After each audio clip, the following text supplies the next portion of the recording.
After the end of the world, the Burnt One woke from a deep slumber, broken, deaf, and blinded.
A spark had once again been lit.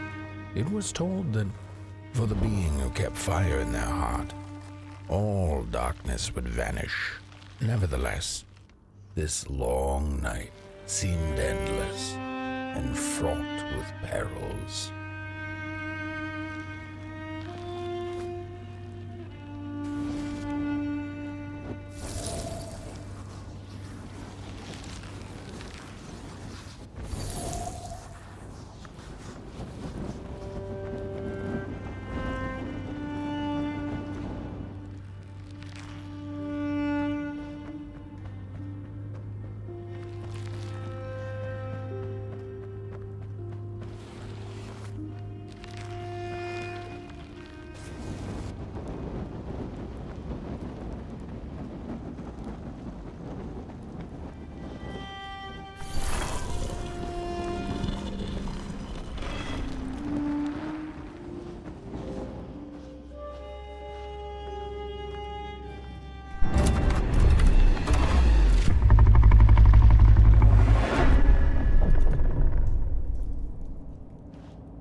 Focus on the eye and close your eyes to make things clear.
In the midst of darkness, lo and behold, a friendship kindled. The fire that spread with it seemed so small against the vast night sky, small and flickering, but defiant.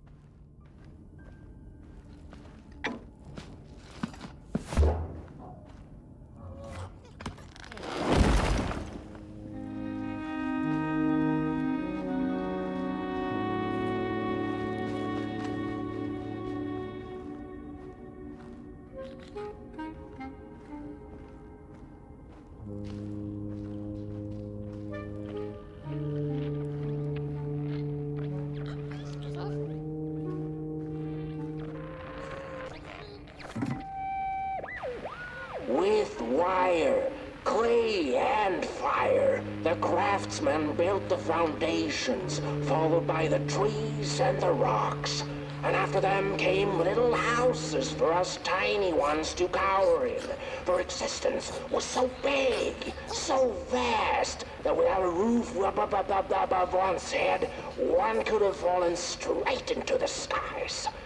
And yet, with all that stuff, they didn't know what to do with us. So I reckon that's why they built the Midnight Walk. For us to wander, for lack of reason.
flowers eat fire, it's true they do, but most of all they feed on you. Don't you know? Howdy do. Didn't you hear? They eat you too. Fire, fire, aye, it's true.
And so it was that the burnt one and a small flame took a wander down the midnight walk.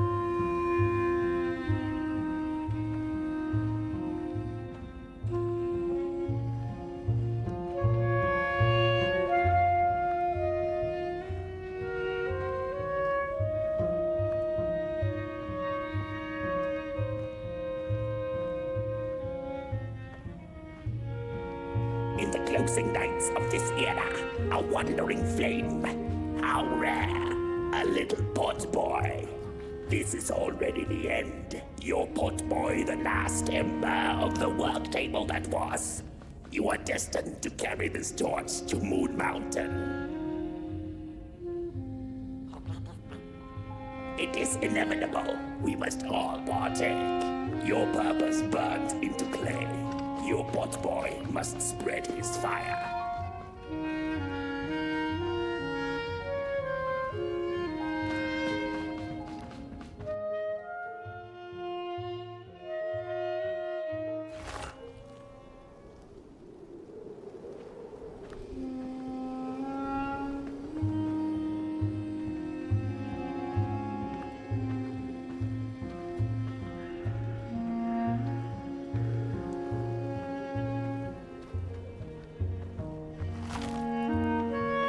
Whether they held or lacked reason, it didn't matter.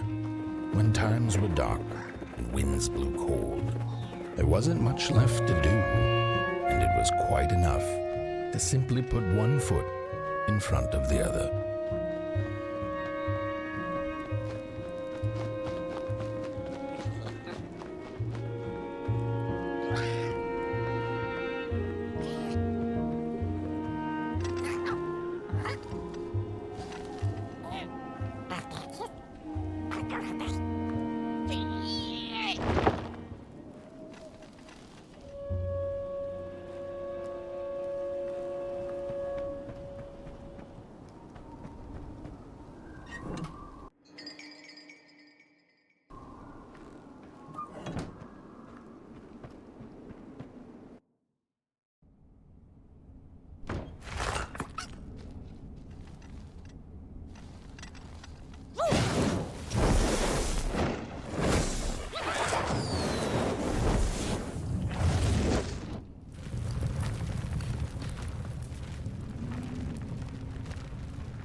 Close your eyes.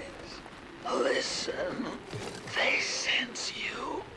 They feel you. That's so beautiful.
Fire?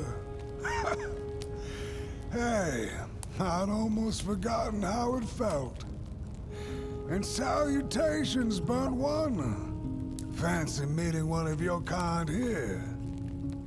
You're the caretaker of this little firecracker?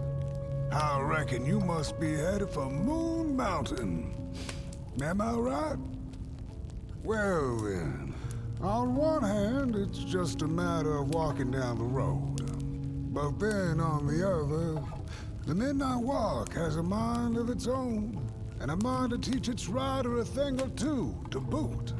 So if you are intending to walk the walk, you better... Howsy! Didn't see you there. So glad to see you back on the move. And as I told you, it ran away from its owners. It's been waiting for the right passerby ever since it ended up here. Well, Mac, don't let me keep y'all. See you down the Midnight Walk, and burnt one. Wherever you end up this long night, keep that fire alive. It's really all that matters. Don't take my word for it. Just see for yourself.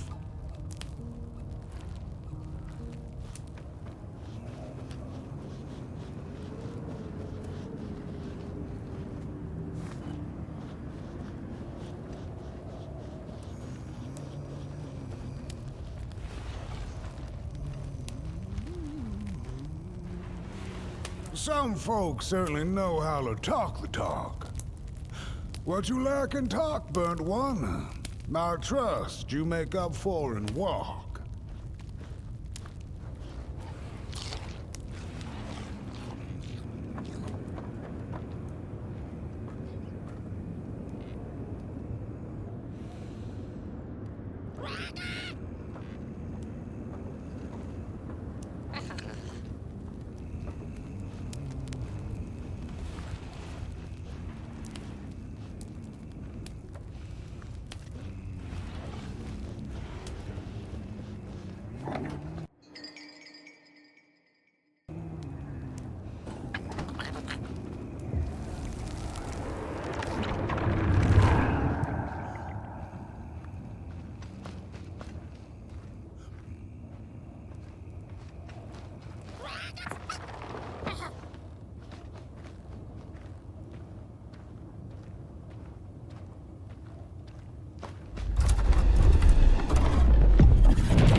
It's getting dark now, but the dark is a well of ideas. A blank canvas full of possibilities. The dark itself is the key. All it leaves is a little spark, and then I get what I need. It hungers for fire.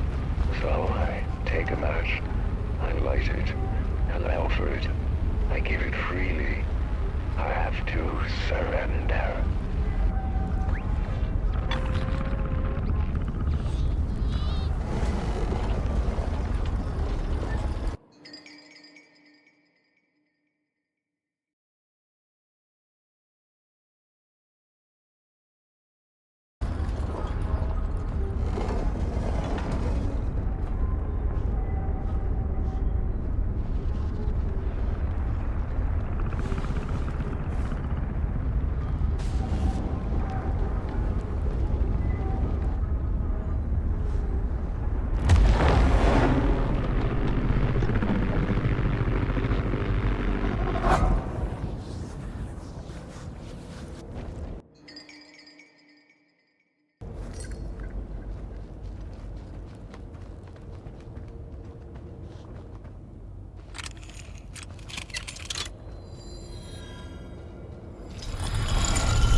Don't venture into the swamp under the moon, they cautioned.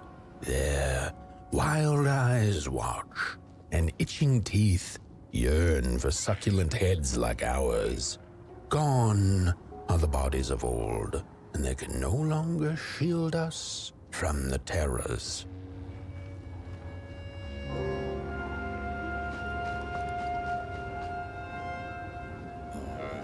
We don't take kindly to somebody's walking around here with 2 feet.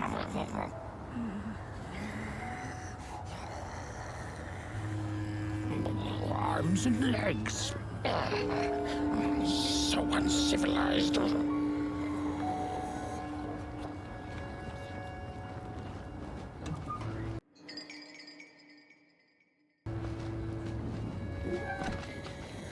Except...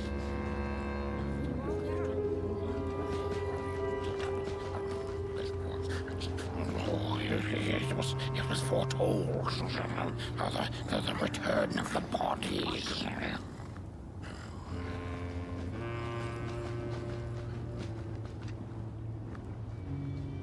Oh, look at this fancy stick.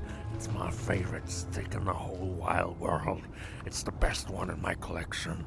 I got no better stick than this stick. Can't believe I found this. No, my stick! Give it back! No! Oh, my stick! My favorite stick! Oh.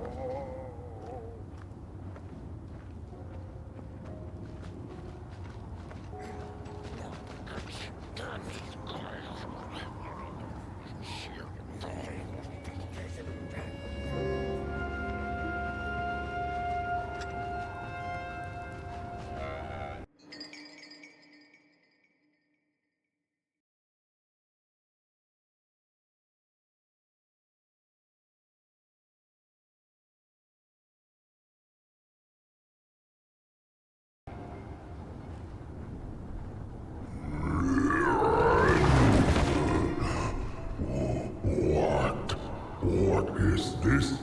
A somebody approaches nobody will? Your wretched limbs an affront to nobodiness. Unless your fire can prove itself useful, there will be no passage for you, limb tree. Go away.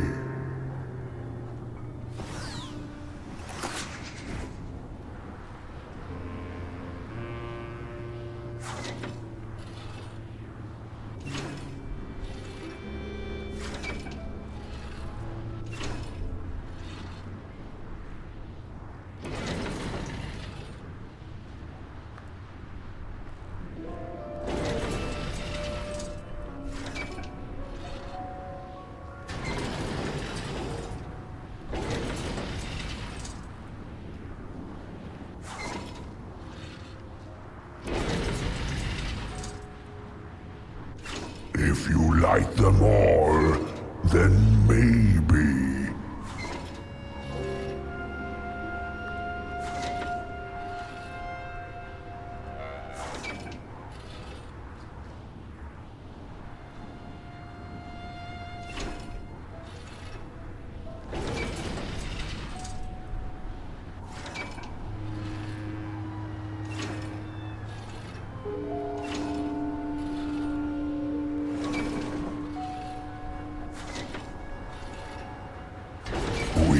Fire, useless.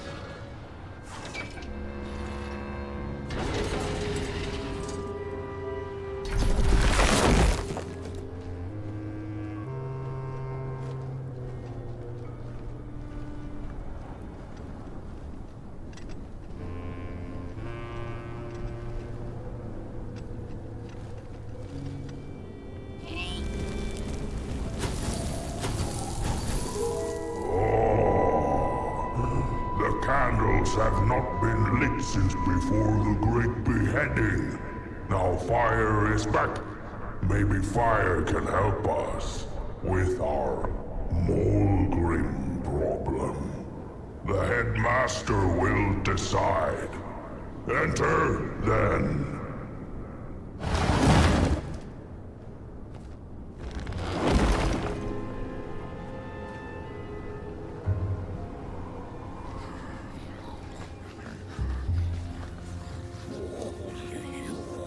You get out of here.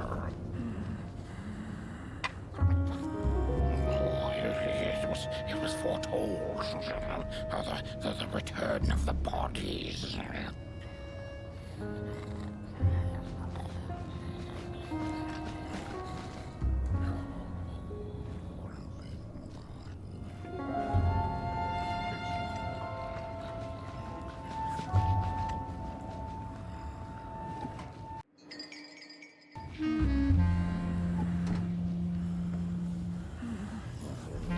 We don't take kindly to somebody's walking around here with 2 feet.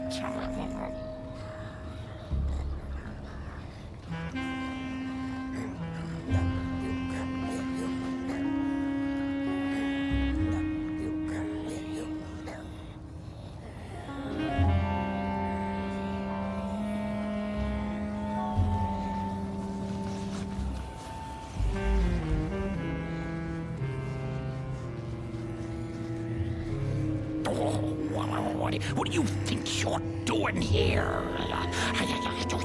You can't be here. You shouldn't be.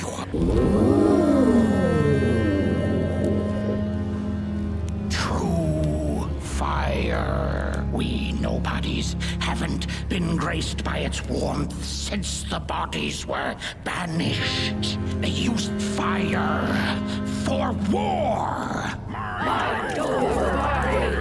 Yes. Now once more, somebody disturbs our peace and sets fire on things with its tiny fire devil. You must leave at once. Leave or face our...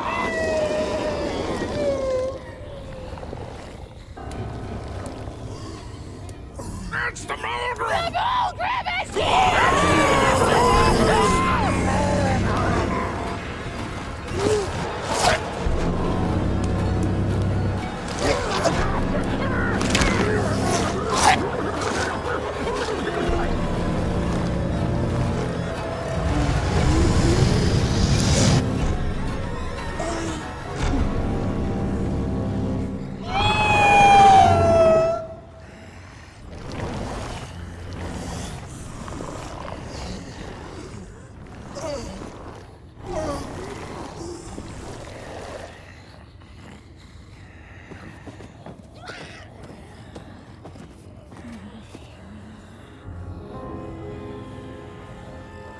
I guess I'm the headmaster now.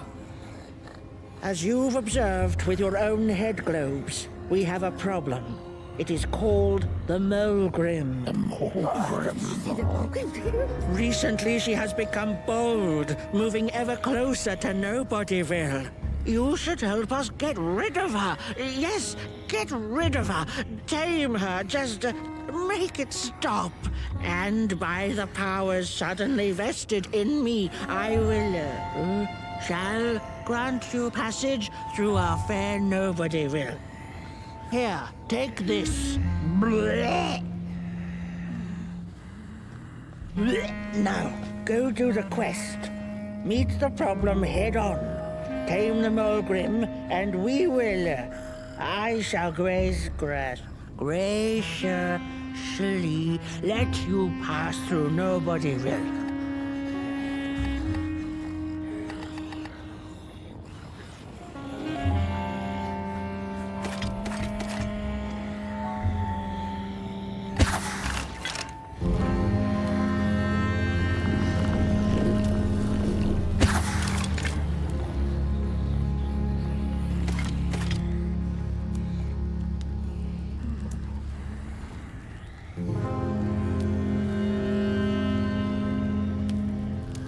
Molgrim's cave lies that away, if I could point.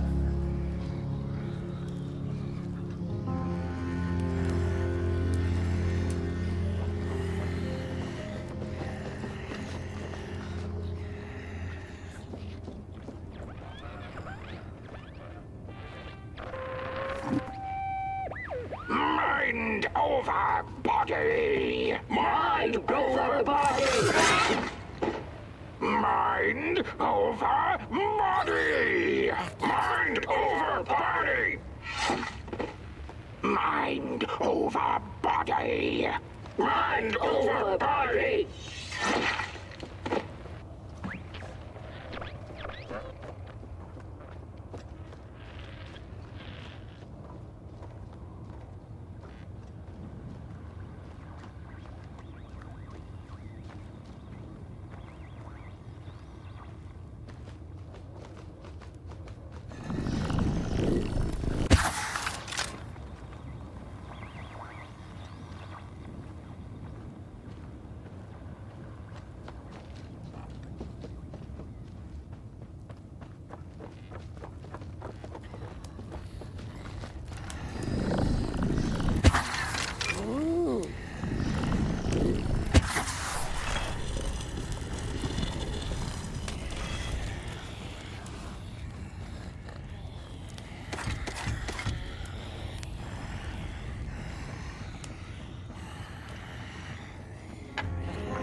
Mushrooms whisper of a new burden down. They tell us her nest lies beyond the cold, cold moon.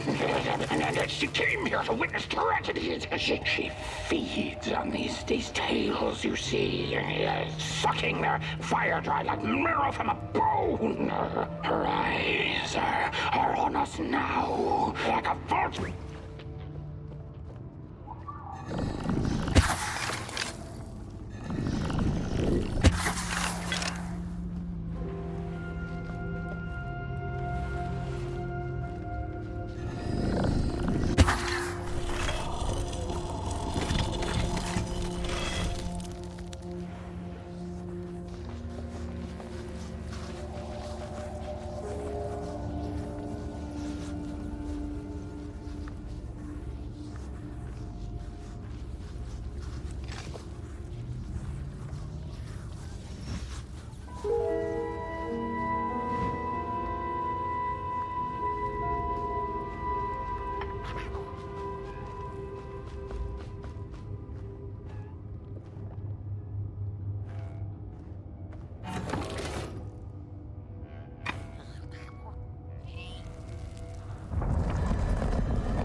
sinkhole devours your fire.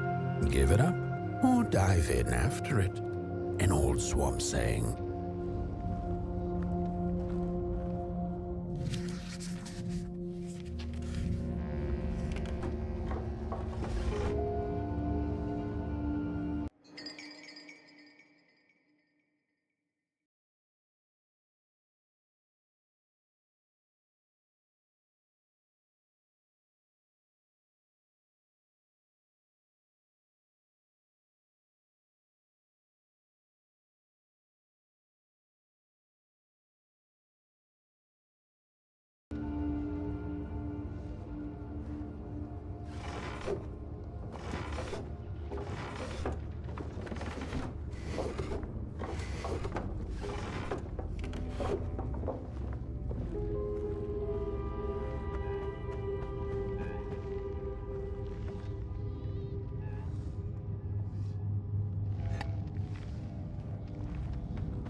Another old swamp saying went, when dealing with a troubled and troublesome Molgrim, do not light a fire beneath her, but help her build one from within.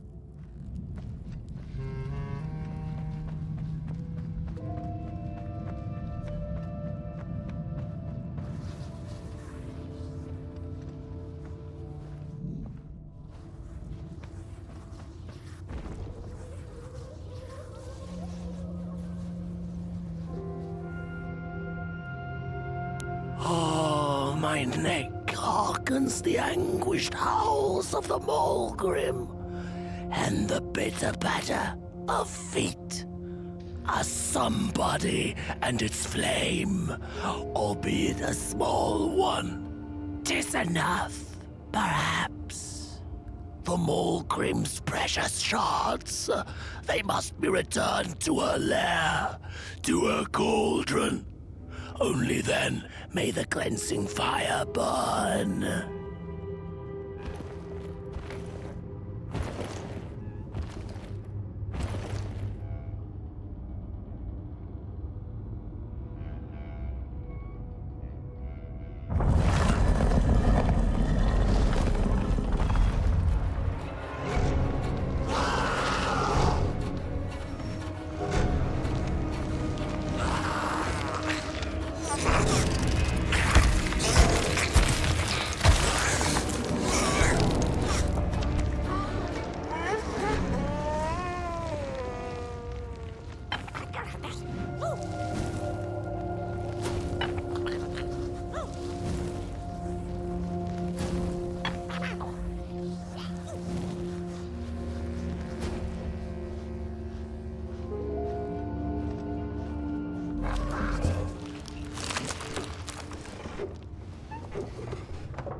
Don't eat me!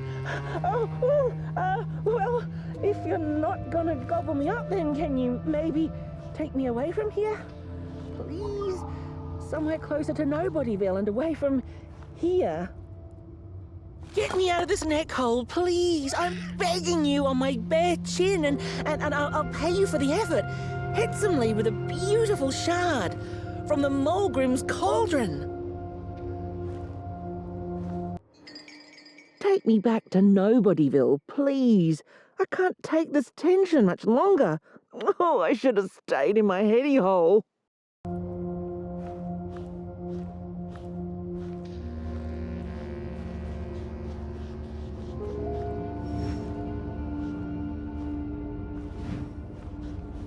Look out!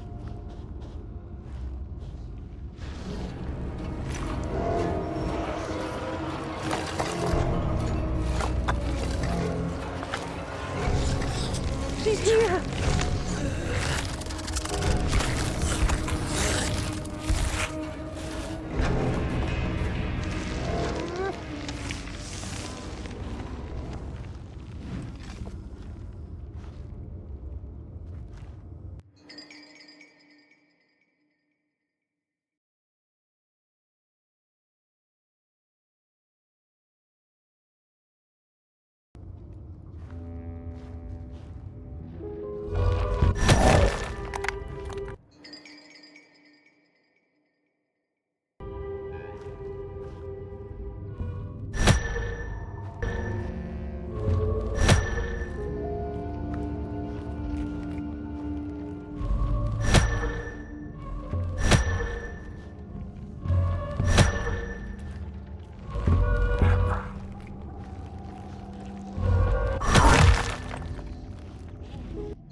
body stands, approach over the mountain vein and find. We ragdolls.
Watch out!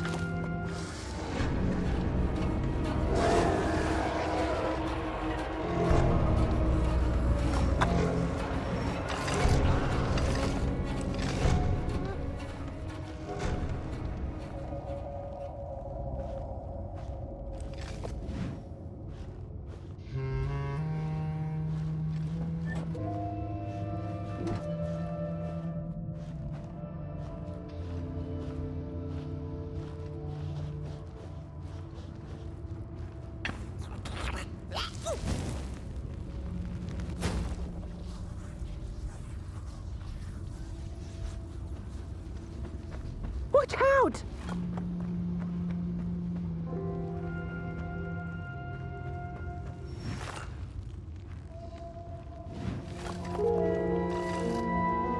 I appreciate the brain thought, somebody, but that head belongs to somebody else. Oh, you must take us back to Headville, outside the swamps, from whence you came. Phew, thanks for saving my neck. And I think I have a reward for you. A real treasure. Blech.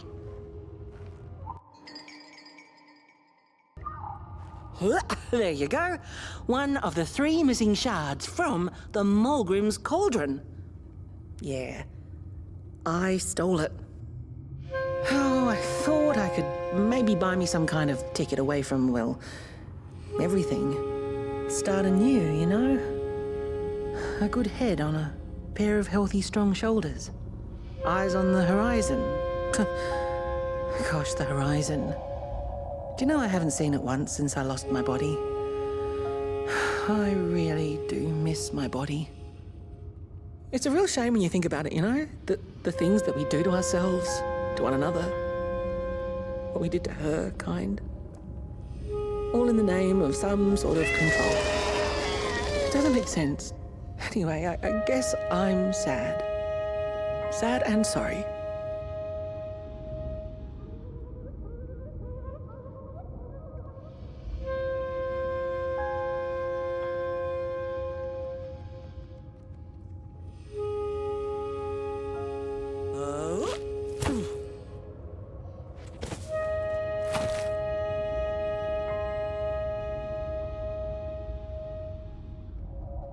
Hey, thanks. You're a great listener. You know that? Just take care of that shard now. And maybe put it back where it belongs and... yeah. Goodbye.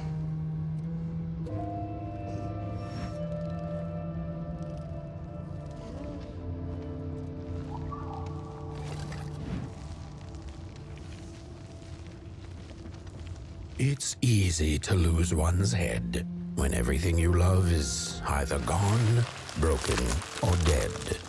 Yet another forgotten swamp saying.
Heads up!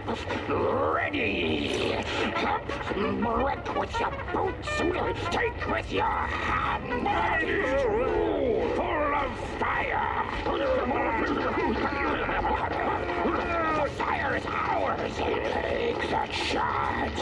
Take the fire!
Good evening.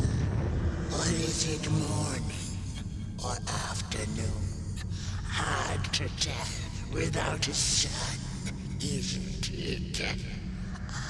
No, it is most certainly night. Or moonbirds rooting wouldn't make sense at all. Speaking of sense, will you help an old bird find some in this story? Fire up these dusty murals in the right order, and you will receive a present, a little gift, yes. Bring the fire to the story.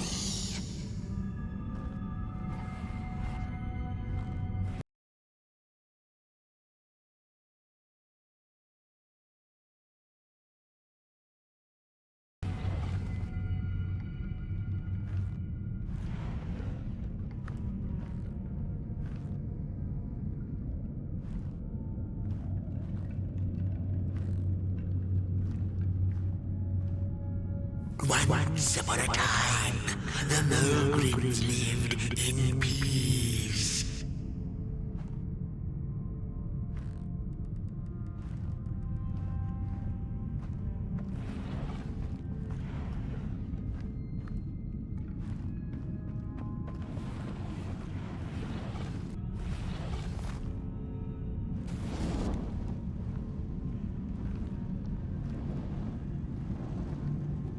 Once upon a time, the Molgrims lived in peace. Peace ended when the violent somebodies invaded the valley. The valley was taken, but then began the Battle of the Bodies. Intriguing. The battle ended with a great gruesome waiting.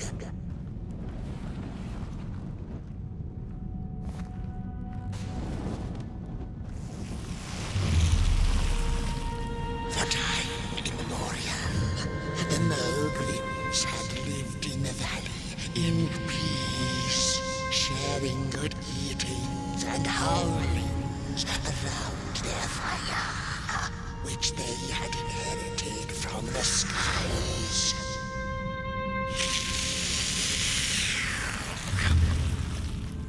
Then one terrible night came the violent somebodies. They hunted the Molgrims for sport and took their fire for themselves.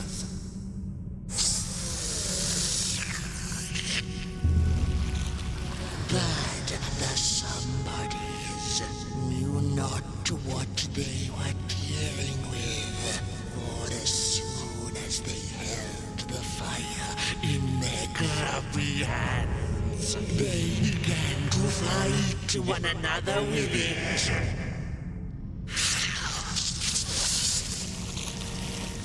To save themselves from themselves, the cunning heads turned on their bodies and organized a great beheading. And so it was that somebodies became nobodies, and the bodies were exiled. A time of peace would ensue, or so the headlings thought. The last living Molgrim had been biding her time, and saw now an opportunity to return and take bloody vengeance upon the heads, who were now left defenseless without their bodies.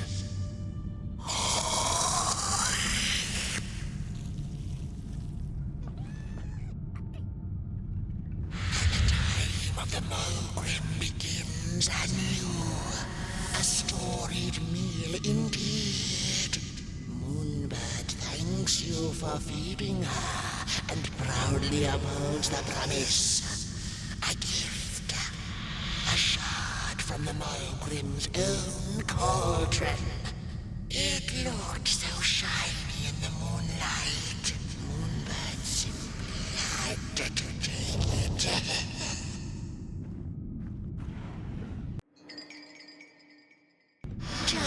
For now, she'll see you in the light.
She'd never been much for company until she had met the other one.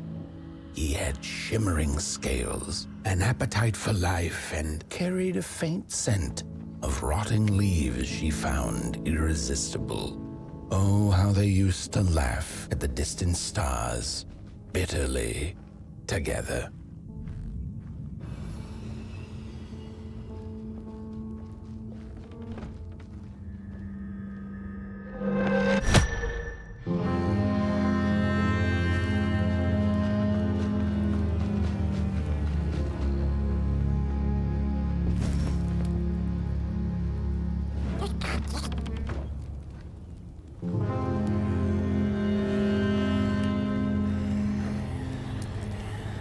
The howls of the Molgrim have gone with the wind, and our headaches settled into gentle throbbing. Thank you, somebody, for you have not only graciously saved our necks, but also demonstrated the value of brain mass and heart blob working together. Could it be time for the bodies to return? We must convene on this matter, and you and your wandering flame must now leave through our gates and keep on walking the midnight walk to Moon Mountain. Moon Mountain! Here you go, somebody. This key will open the town gates. Blech. The mountain once again beckons, and the call is answered. Fare thee well, and take good care of your flame. The dark itself is hungry.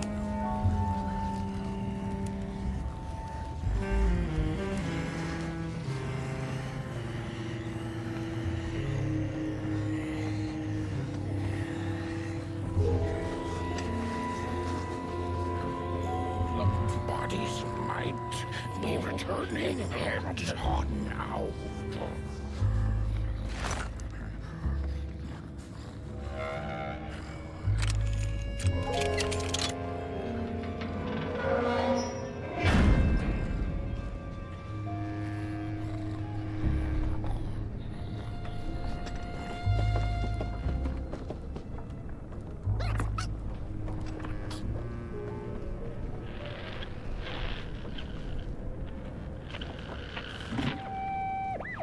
I've had enough.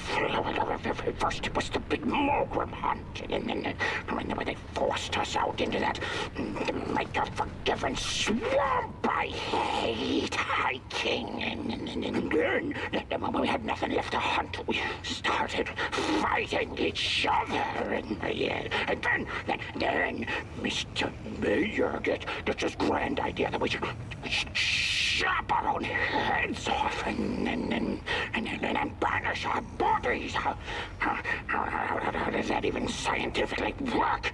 I've had enough of civilization.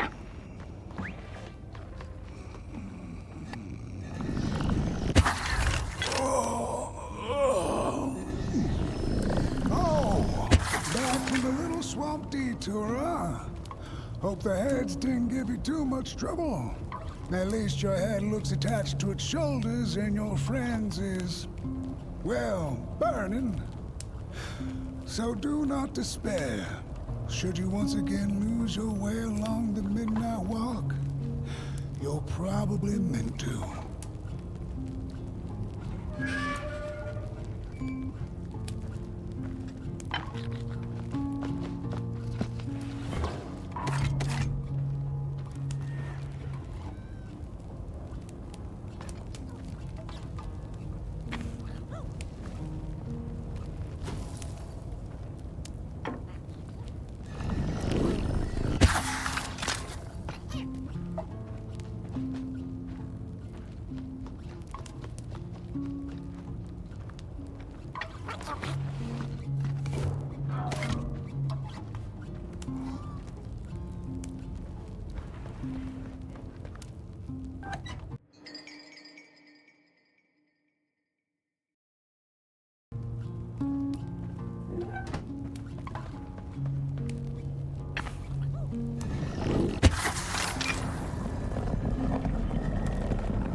We Molgrims have a special relationship with fire. We do not cook over it. We do not shed tales around it. We care not for its warmth. Ours is a different connection entirely. Fire is our window to truth and into the world beyond clay, to which we must return. We are noble beings, bringers of bugs, slime, and mushrooms to help decompose the old and to bring about the new. We are the caretakers of this world, and woe be to those who seek to end us, for they seek to end them.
dreadful was the day when the sun vanished. The waters dried up, birds went quiet, and the dark itself seeped unchecked into the work table as the cold, chewed paper moon rose over the mountain. The night that followed would be long as the midnight walk.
I had a flame once. It was beautiful and bright, spread its light, brought me and my neighbors warmth. and it was always hungry. No matter how much I fed it, it kept on growing and growing, and one day it got big enough to start walking the long road. I didn't guide it. It dragged me along for the ride. I followed it for a long, long time. Would the road ever end? What was the point of the walk? Things kind of spiraled. Road took me on dangerous detours that didn't make sense. Before I knew it, my flame began to fade until well, I don't think I was meant to carry this flame.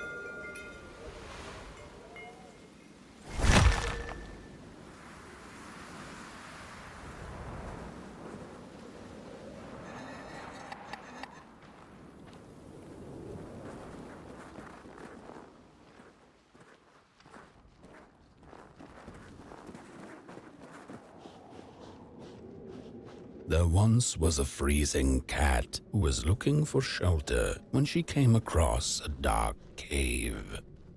"Step into my abode," offered the dark. "It will warm you if you surrender your wants."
The story goes of a nameless maker who pulled creative spark from the dark itself without giving it fire. With his dark source, he managed to create swaths of land in no time. The dark itself waited for a gift of fire, but the maker just kept on taking. Too busy building his crooked fences and watchtowers, kept his fire locked away in his chest. One day, he decided to create the first people to inhabit and appreciate his creation. It was then that the dark corrupted the Maker's clay, guided his greedy hands into creating not people, but the first of the fire-eating crawlers. They crawled into this world absolutely starving.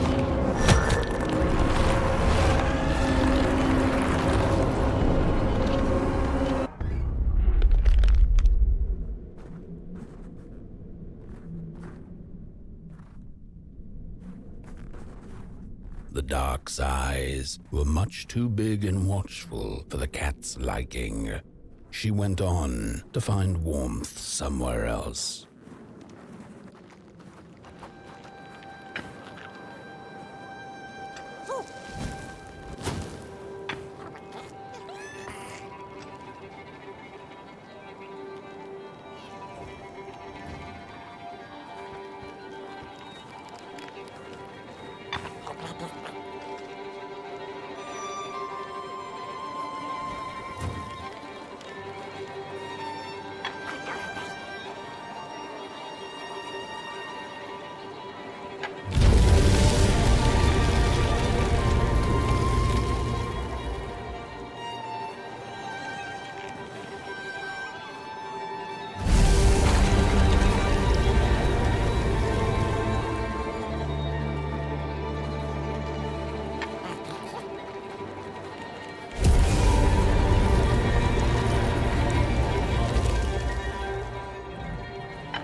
Saw it. Rooftops piercing the sky. Approaching the town, she was greeted by a crone. Come, kitty, kitty, you must be tired. Sit in my lap. Share your soft fur, and I shall warm you for a spell.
Hello, Mother.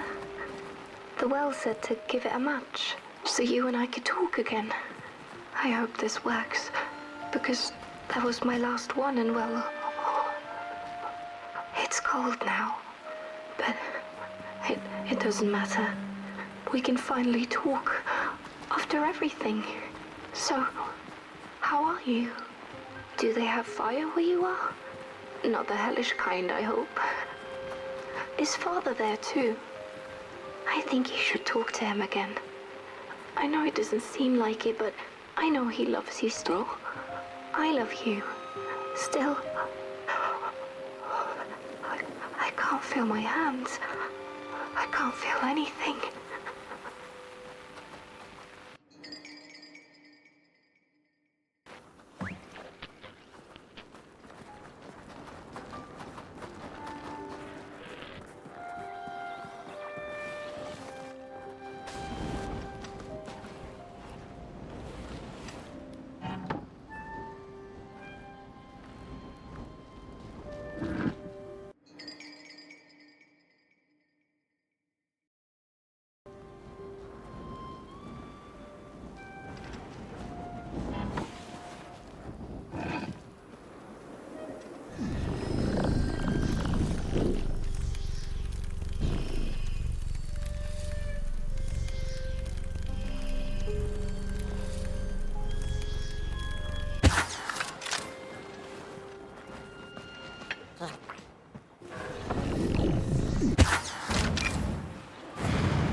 Welcome to Coalhaven, newcomer.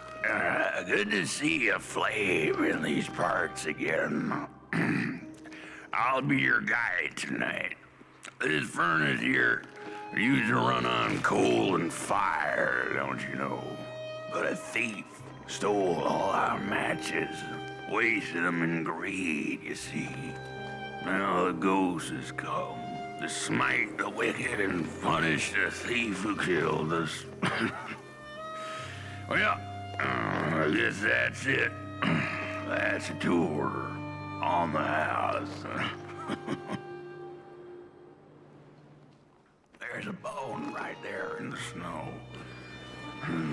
That ain't no place for a bone.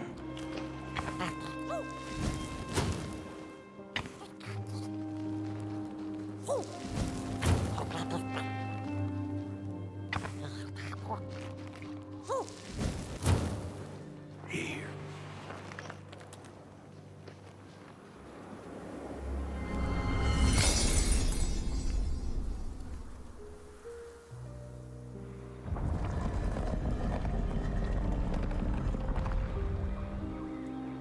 Oh, do you feel that?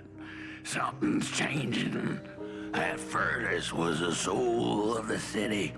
We used to worship it, us coal miners did. Fed it trees and fire like it was a hungry, angry god. This broken body's going.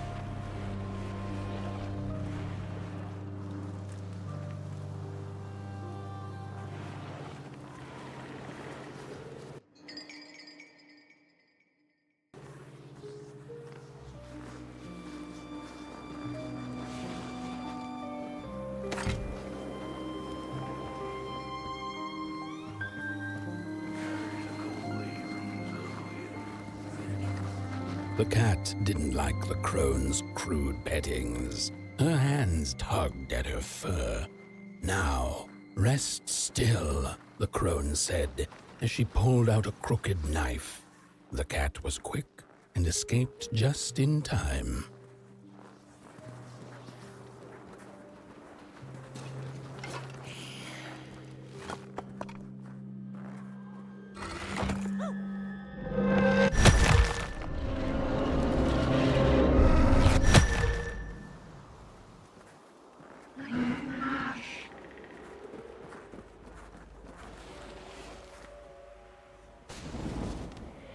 Listen for the bone.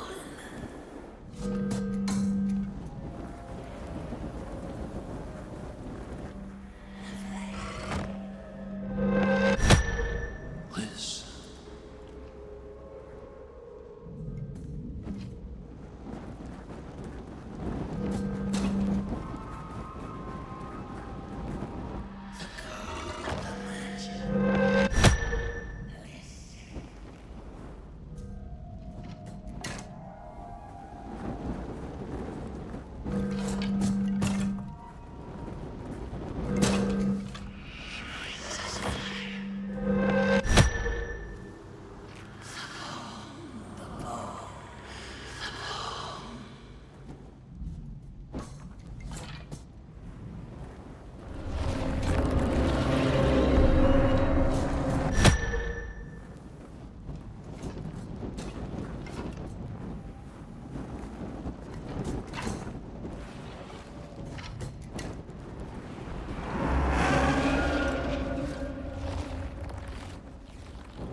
He killed us all.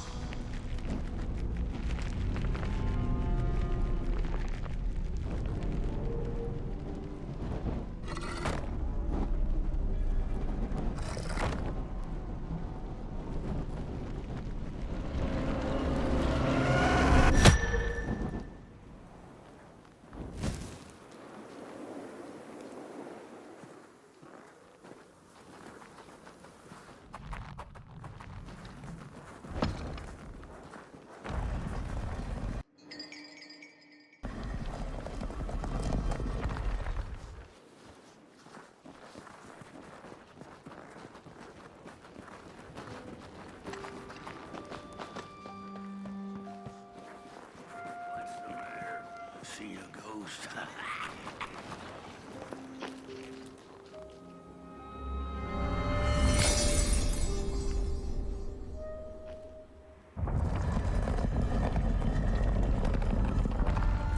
The thief loved the stars. Would have plucked them out of the sky if it were possible. But the dark itself stole her stars. turned the thief's sky as black as a cup of joe. And so the thief began to steal matches and lit them, hundreds of them, like little stars of her own. The crooked path to the house on the hill lies Wherever she sought warmth, it had a price. The miners needed the cat to get rid of the rats, and the vicar wanted her protection from bad luck. Bony hands reached out from all around her, trying to grab her.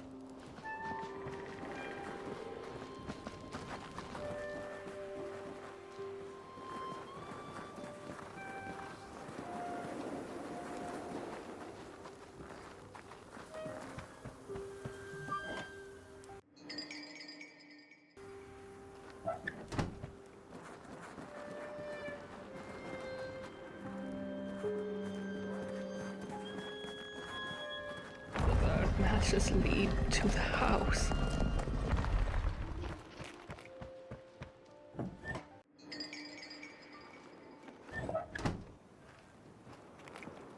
And them for what they did. We're running out of matches. The furnace is dead.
It burns! It burns!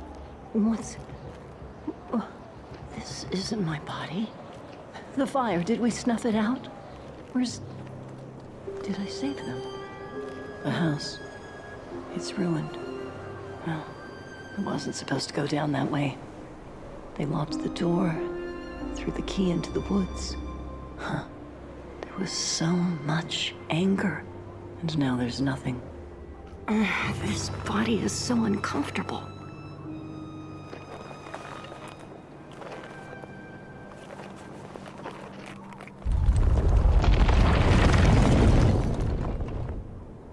While I was in the black, I had a dream. There was a monster in the woods, with our door key dangling from its tail.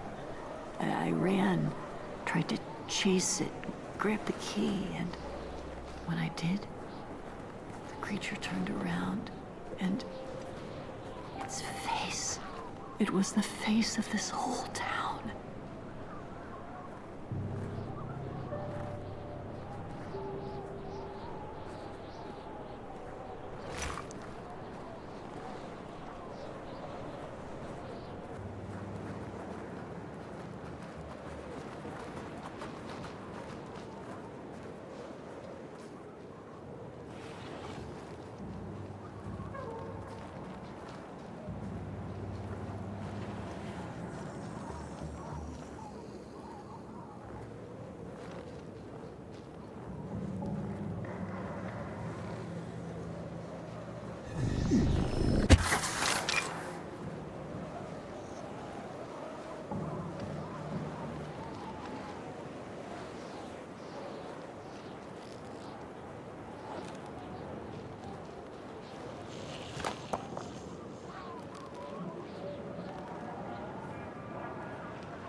That's it, that's the key. Unlock the door. Please. I want to see my home again.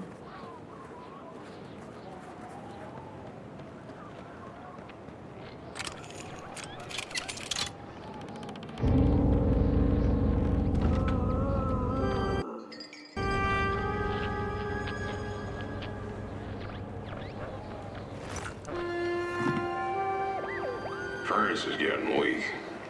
Council says we're running out of matches. We'll have to harvest more trees then. I don't like it. Losing the forest like this. Not like we have a choice. Mom, Dad! The cat felt as if the walls around her were growing taller, the alleyways narrowing. Turning a corner, she bumped into a girl sitting in the snow. In her bony little hands, a lit match. "What do you think of my star?" the girl asked. "Isn't it pretty?"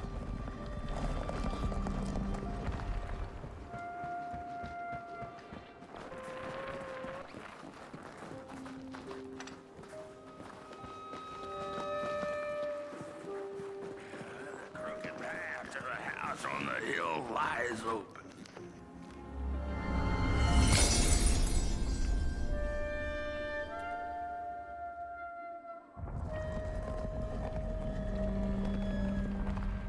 With no matches left, we couldn't light the furnace.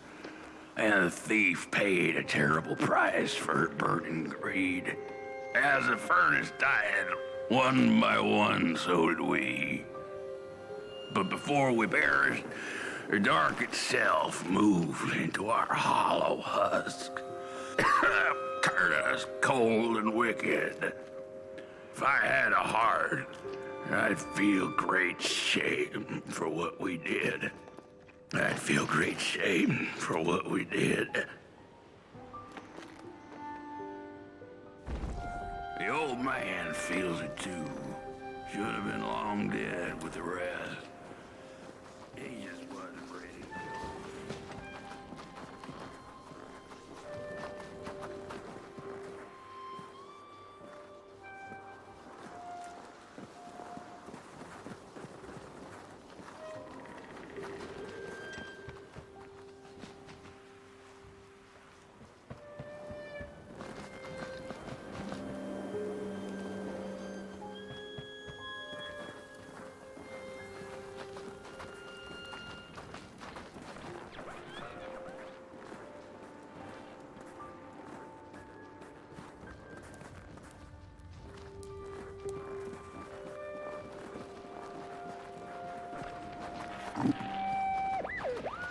could this happen?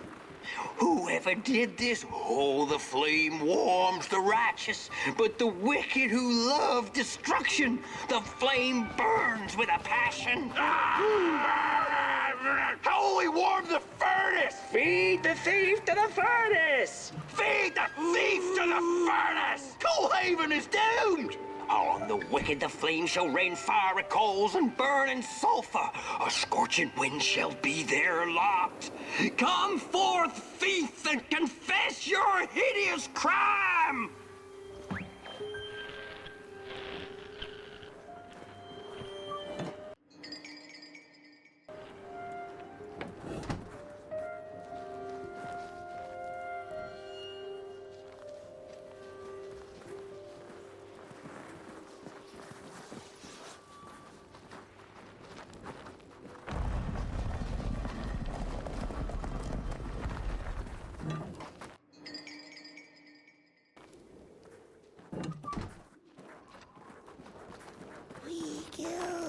The old man is the one left. No rest for us after what we did.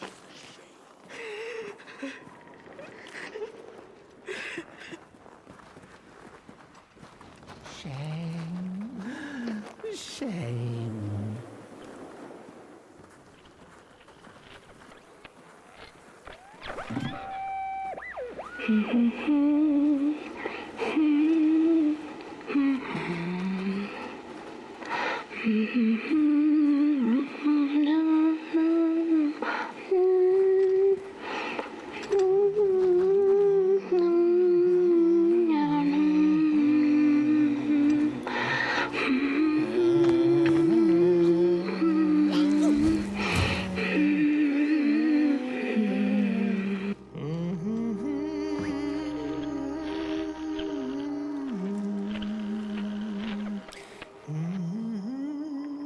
Oh, that voice.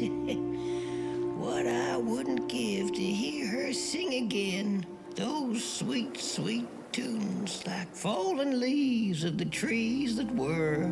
Such a waste. Such a shame. I wish I could hear her sing again. Just once. Just once. Oh, I know she stole from us. I know what she did to our town. But she could sing. This town's not much without fire, no. But it's even less without song. If I could just hear that lullaby one last time, I know I'd be able to move on.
Oh, burnt one. Little flame, you found it. Does it still keep our song? Fire will tell.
Little soul, you charming little wanderer, my life's companion and body's guest.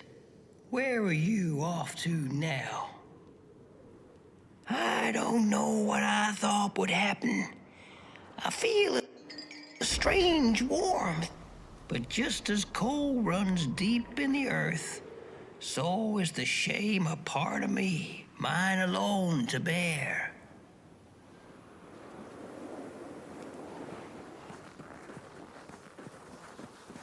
The girl offered her burning match, her last star, but the cat could tell she needed it all for herself. Grateful for her unconditional kindness, the cat left her to her ghosts.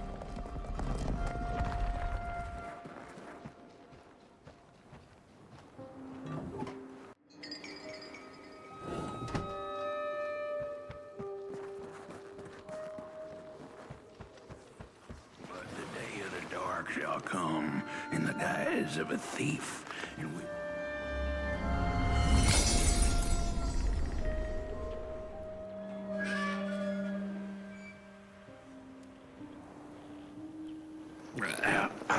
The door to the flame is open. It's already there. You just haven't lit it yet. Now, if you don't mind, a little spark. And just maybe we'll be able to die for real this time. In life, I didn't mind a little loneliness, but this is the worst. The furnace belongs to burn once more.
Release me. Remove the shroud. Light the match. The match. Light it. Please. One last star. Light the match. Thank you.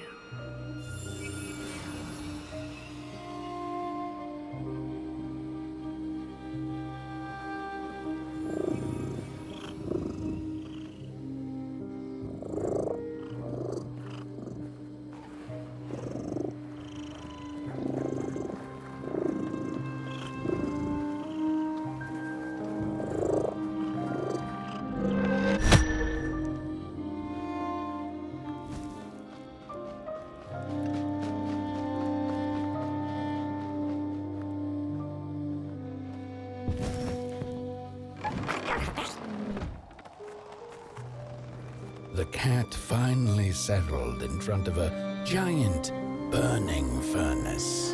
In its bright flames, she could glimpse a dark future. This did not matter to her, for now she was eternally warm and at peace.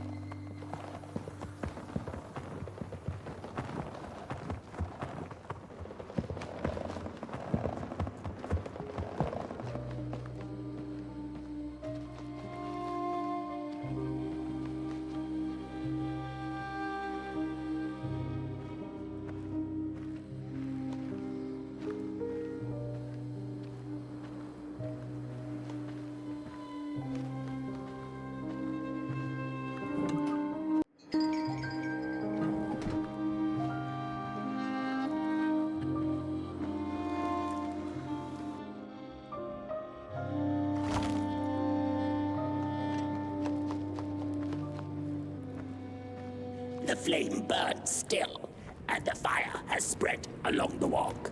The cold takes its toll, and Potboy's flame flickers. But it is still enough for the climb to Moon Mountain, to light the final fire. The road always leads to Moon Mountain.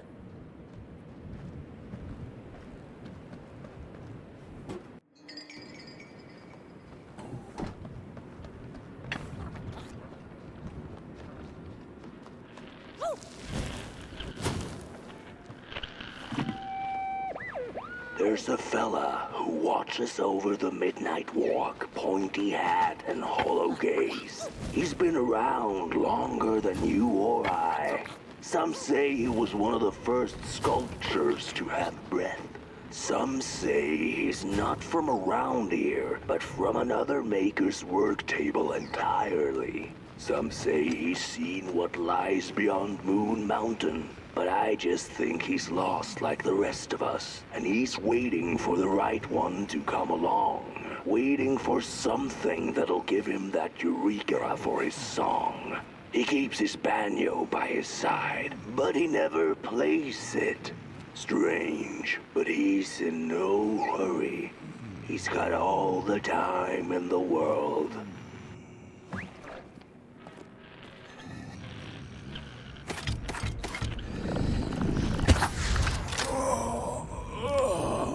Hey, my.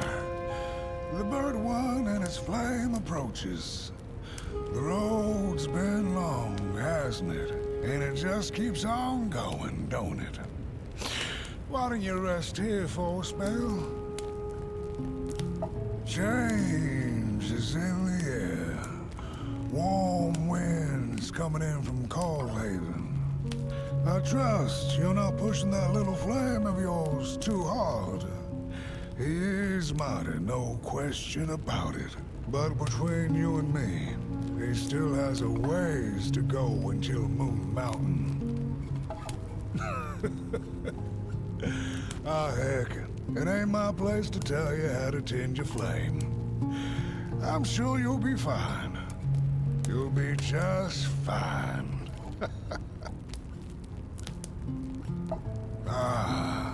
To feel at home wherever you walk.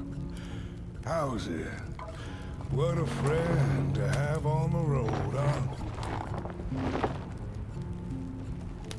Now, there's an open door invitation, if I've ever seen one.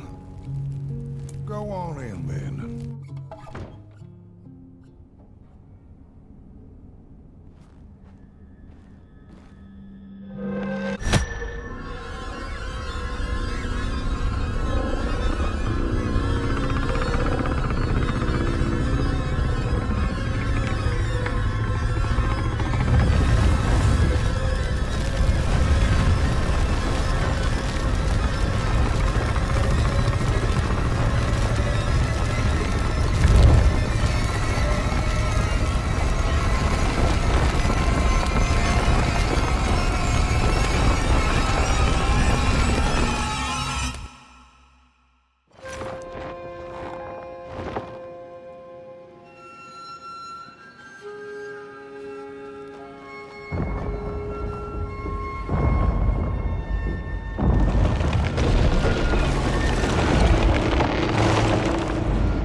a boatsman went out into a foggy lake to find peace.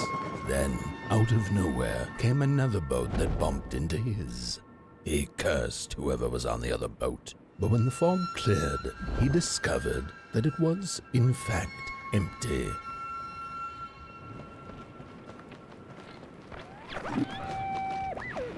The sarcophagi are molds, rebirthing the bodies of the burnt one.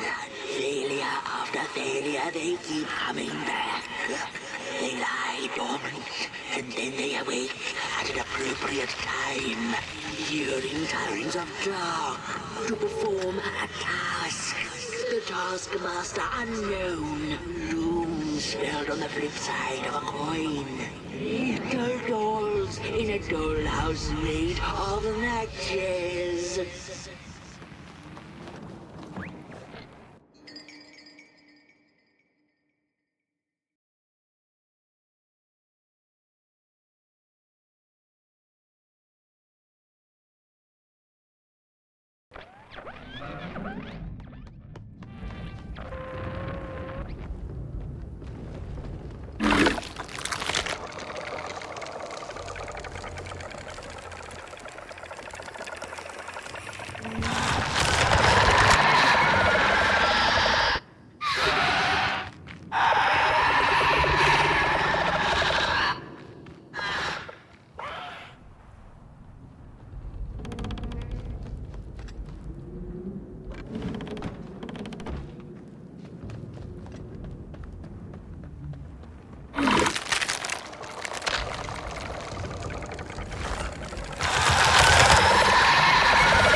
Without a little adversity.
far you have come, and on you go, like a moth into the burning light. But behold, a craftsman, one of the first beings ever to wander the clay. Like you, his heart is ashen, barren, yet ripe for tasty stories.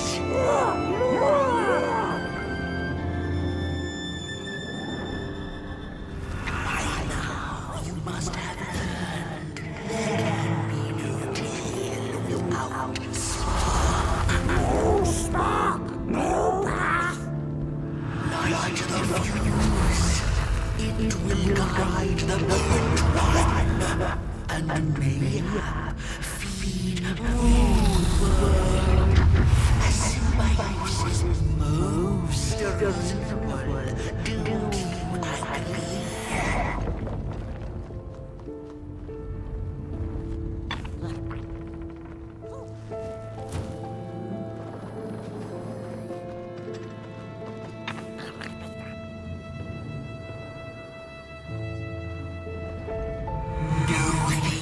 Without feathers can leave this place. So long as the craftsman laments, lost in his terrible maze, you are so sad.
On the menu, close.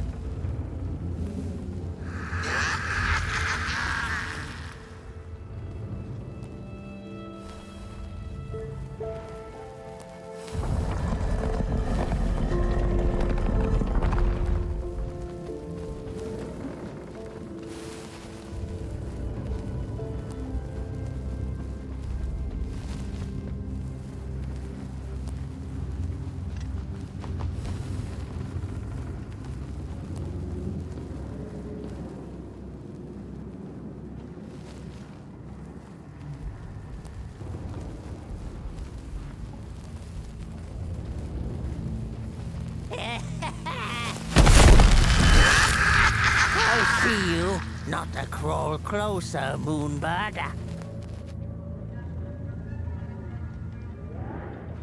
Avert your greedy gaze. These pictures are not for you.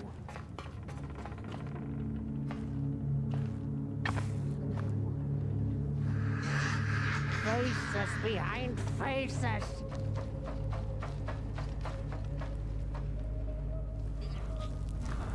Stop that.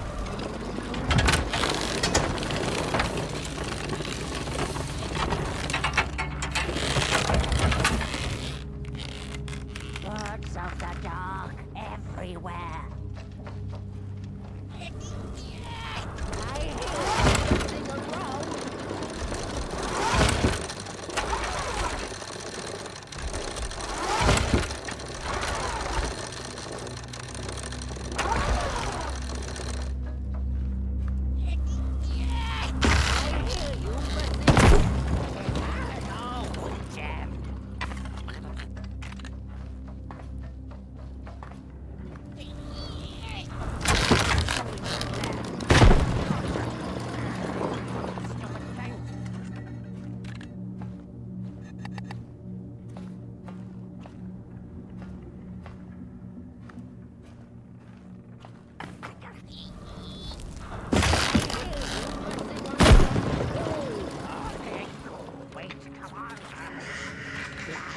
Liar, eyes on fire.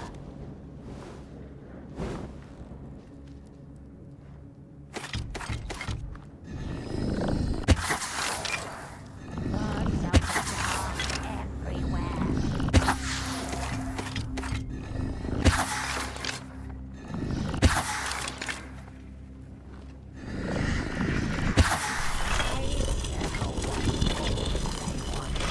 Stories.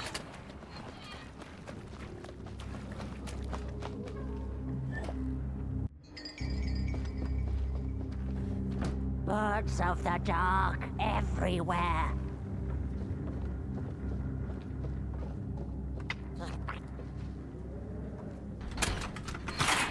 The pictures. They are moving again. Forbidden. It is forbidden. It is forbidden. Hush, no talking in the theater, fools.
Where did it go? Father, please. What happened? More stories. Stories. How I cherish them. Real as clay, as palpable as the midnight air. They're all we have left once the dark has taken the last campfire from us. The projectors tell a story of failure. The craftsman projects it onto his creations. He keeps building, building without love for his craft. He needs to see it.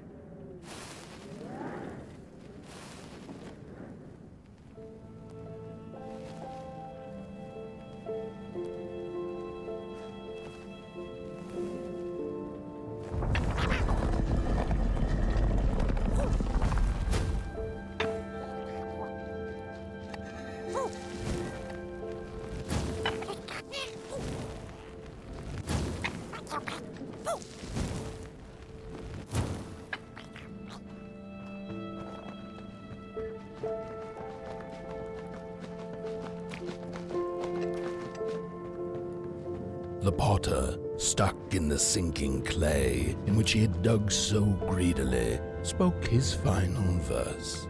Here was I born, and here I lived.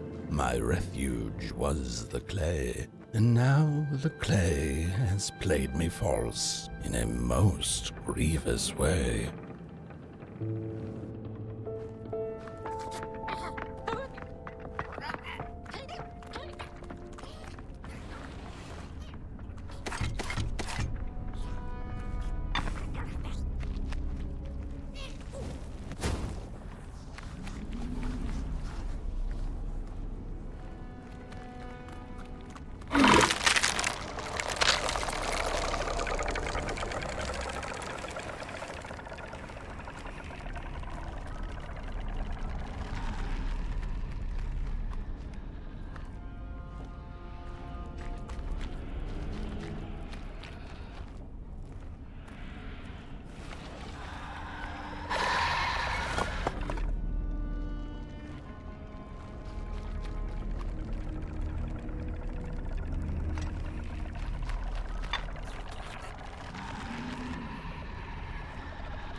blind explorers discovered a sleeping beast.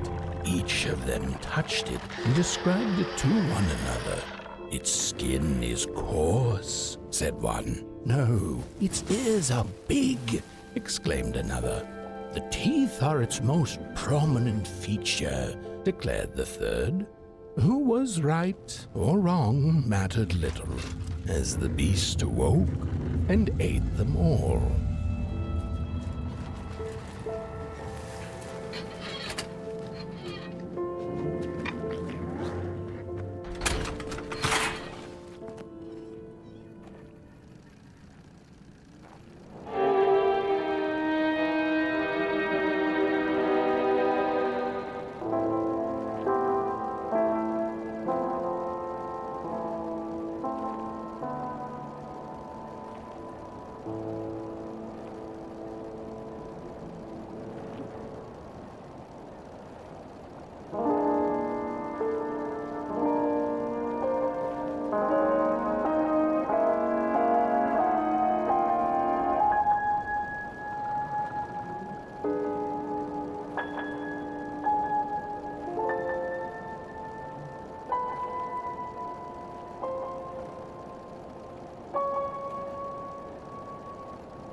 dancing.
So selfish.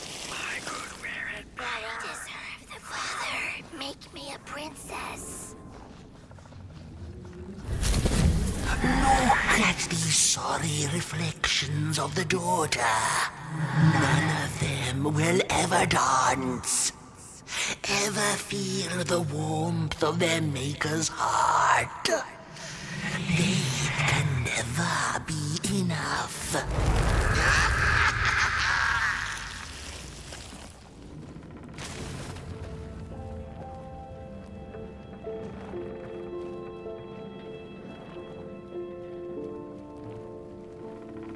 After years of searching for her son, the weaver was convinced she had lost him to the dark. One night, there came a knock upon the door. "It's your son," said a voice. "Please let me in."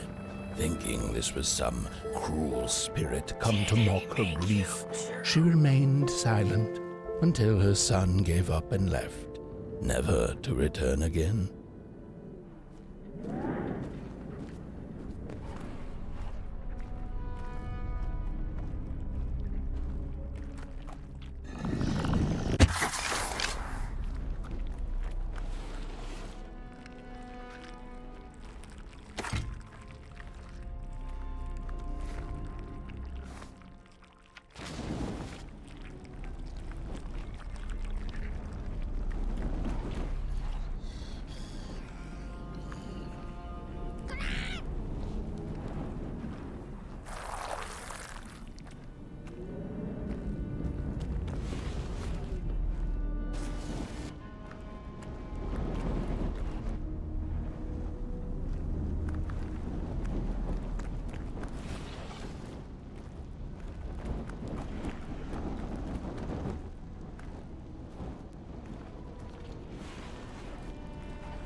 that just the way the father hoped the daughter would fill his heart with fire, failing to see that she needed a fire of her own?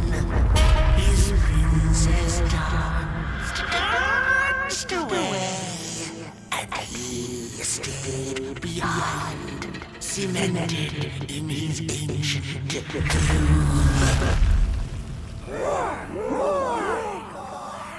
But never stayed, always craving for more.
The Wanderer asked the Craftsman, "How do you make such perfect sculptures?"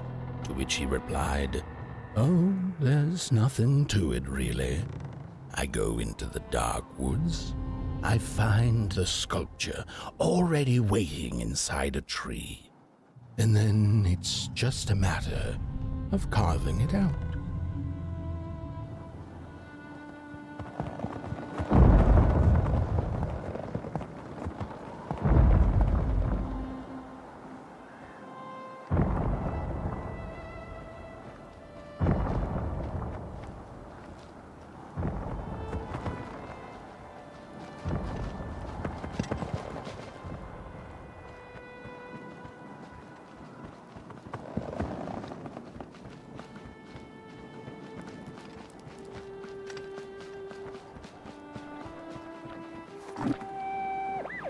When I was a child, I exchanged letters with a monster in the woods. We were best pals, and we shared all our secrets with each other. One day, my sister told me that the monster wasn't real, that she'd written me all those letters to play a joke on me. But the joke's on her, because I knew the truth about the monster in the woods, and we exchange letters to this day.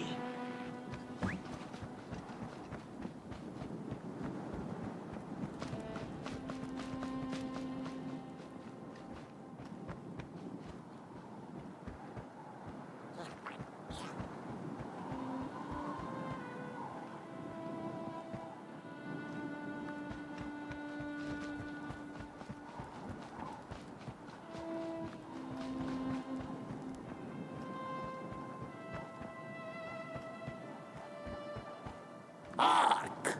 Not very far now. Not very far. The flame longs to be free. Caged, it cannot truly burn. How beautiful. How tantalizing. It is simply the way of fire. It is what it is.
When the nameless maker lost his creation to the dark, he went back to the great drawing board.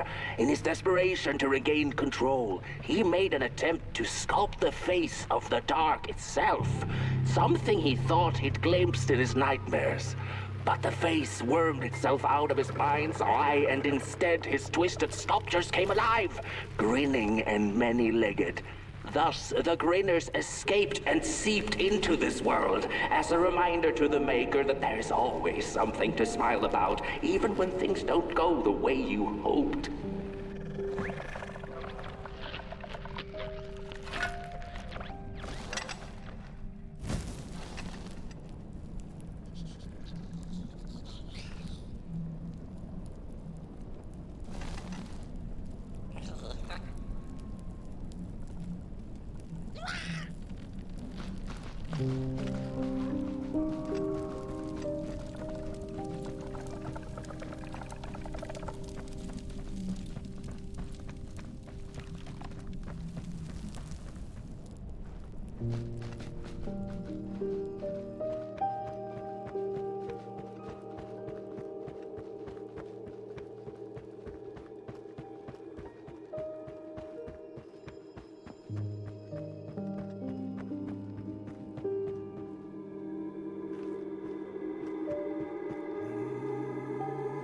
Whoa there! You look like you're about to move a mountain. That's what I get for trying to get in the way of a flame and its destination. Let him walk his walk. Ain't nothing gonna stop him now, looks like. Fare thee well now, burnt one. You're going to Moon Mountain, and that walk is for you alone. You have a tough decision ahead of you to make, just like the ones who came before. But they're all long gone. In the end, all there's left to follow is your own heart.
When I was a child, I exchanged letters with a monster in the woods. We were best pals, and we shared all our secrets with each other.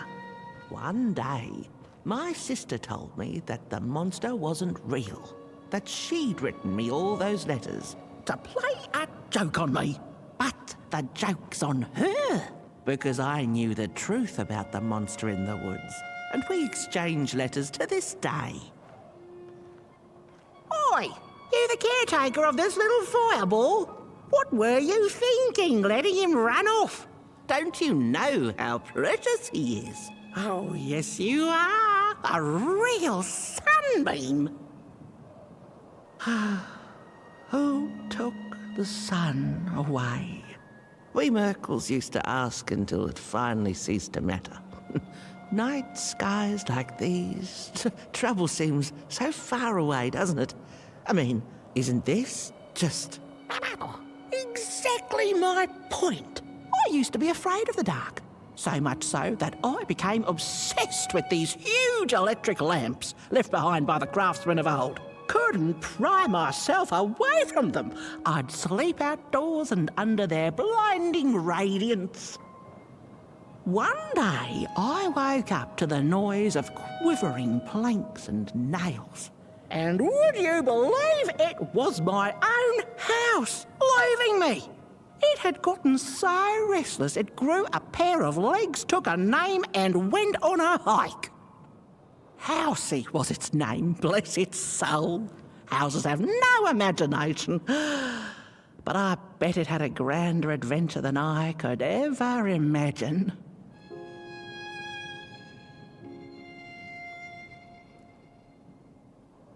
This little flame is your home, burnt one. Keep him nurtured and safe, and you'll always find yourself in the right place. Through the rain, in the dark, and over Moon Mountain.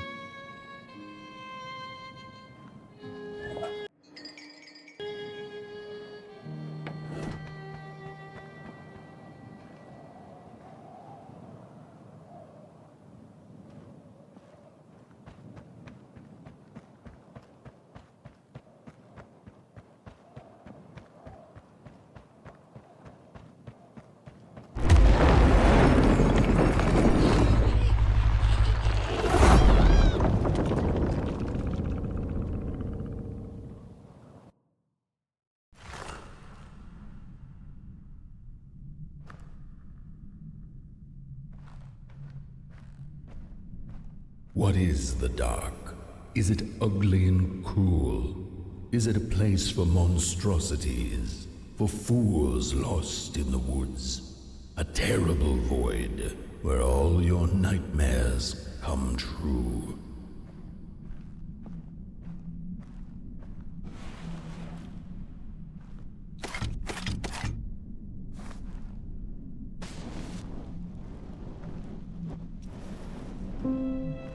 The dark could be a friend, perhaps a space where we might find each other, all of us equal under its cloak.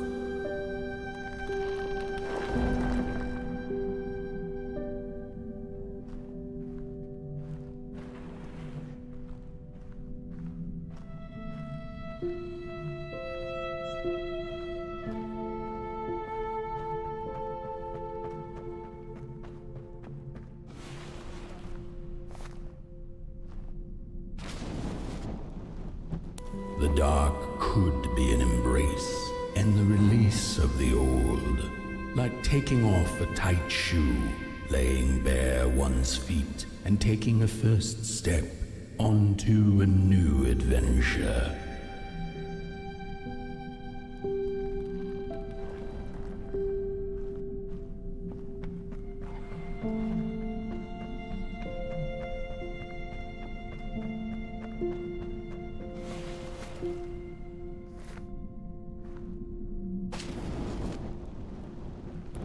The dark could be a moment of clarity and calm, A break through icy clouds and the shameful stories we tell ourselves that fetter us to the clay and mud.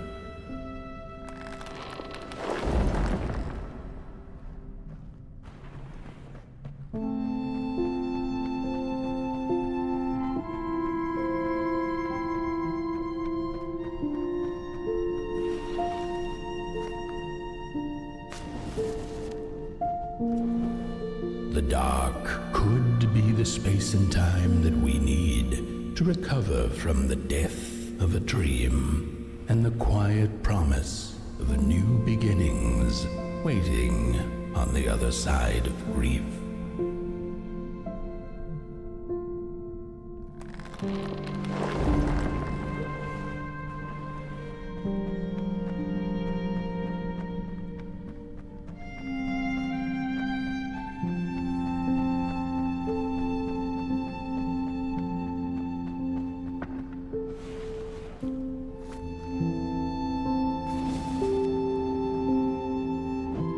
In the end, the dark remains a mystery, its secrets locked away behind the stars.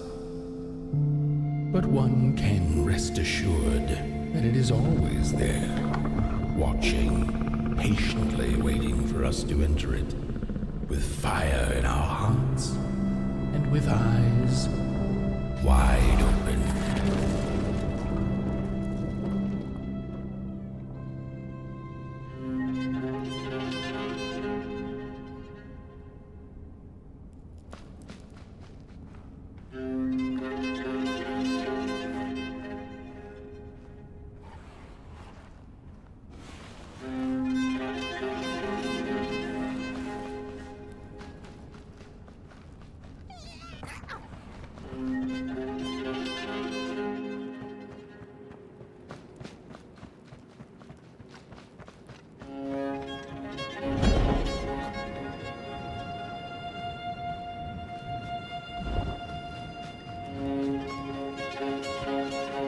You've arrived. Hark! Your fire is dying, but the last embers will light the final fireplace and send your potboy home. Can you do what you must? Naturally, you must. It is destined, and you will be loved and forgotten.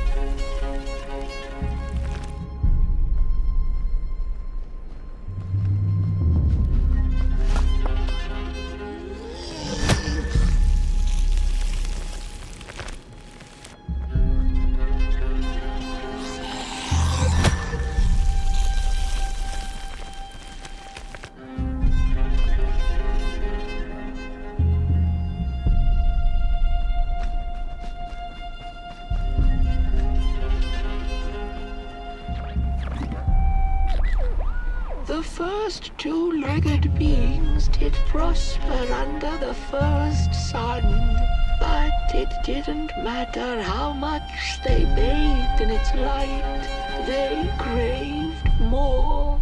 They sought to cage the sun, harness its power, and make it theirs. But the makers in their foresight had put the sun far, far away. So far that no creature could reach it. That's why, in their desperation, the two-legged ones began to collect matches, lighting them like minuscule suns of their own. But there are only so many matches in this world, and one day they'll run out, and they shall once again look to the sun.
had this wretched gut feeling like something was up, like something was on the way, a danger I never could have guessed.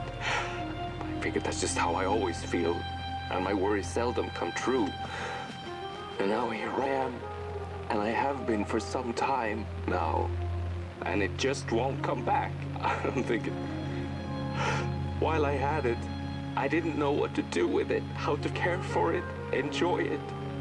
But if I had it again tonight, I'd probably waste it all over again.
Once upon a time, some folk on the other side of this and that had the most strange and beautiful dream.